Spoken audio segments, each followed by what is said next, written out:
Una lagi ang iyong kalusugan. Ako po si Luisa de la Cruz, na diagnosed ang diabetes ko since 2002. Nung malaman ko na ang REM nagpapalakas ng bato kasi natatakot kasi ako sa sakit ng diabetes. Alam ko maraming komplikasyon, okay?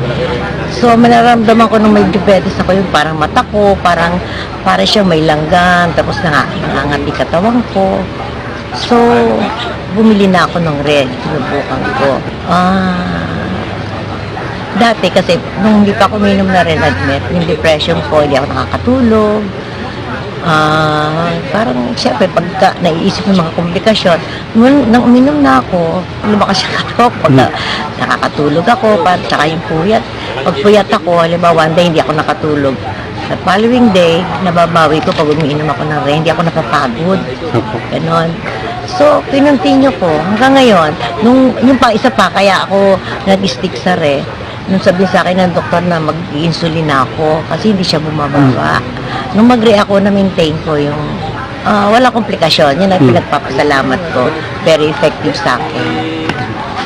Nawala na yung pagka-stressful ko, depression ko. Tapos, pakiramdam ko tuwing umaga, kayang-kaya ko mga trabaho, wala akong nararamdaman. Saka, ngayon, nagpapacheck up ko sa doktor, nagpapalaboratory ako, lahat clear.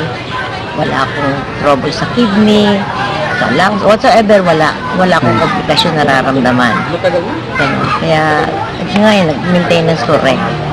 I started drinking RED last quarter ng 2010 up to the present. At saka at the same time, I have a brother who have a stroke. Nung nag-stroke siya, pinatira ko sa bahay. Pinainom pa yung RED. Naka-recover siya. Hindi siya makakapagpatuto, pero ako, nakalakad na siya. Nag-straight na niya yung katawan niya. Malaki. Yung unang linggo ng pag-inom ko, parang malakas. Parang yung umaga ininom ko, maghapon di ako napapagod. Oo, hindi ka napapagod. Tapos nakakatulog ka. Parang feel mo yung feel mo na hindi ka matanda. Yung mga tagapakinig. Encourage ko kayo na sumubok o bumili ng RED. Kahit wala kayong karamdaman, pagpapalakas ng katawan, immune system, yung mga sakit-sakit niyang lagnat, ma-avoid yun. At the same time, wala namang mawawala pag sumubok walang maapektuhan.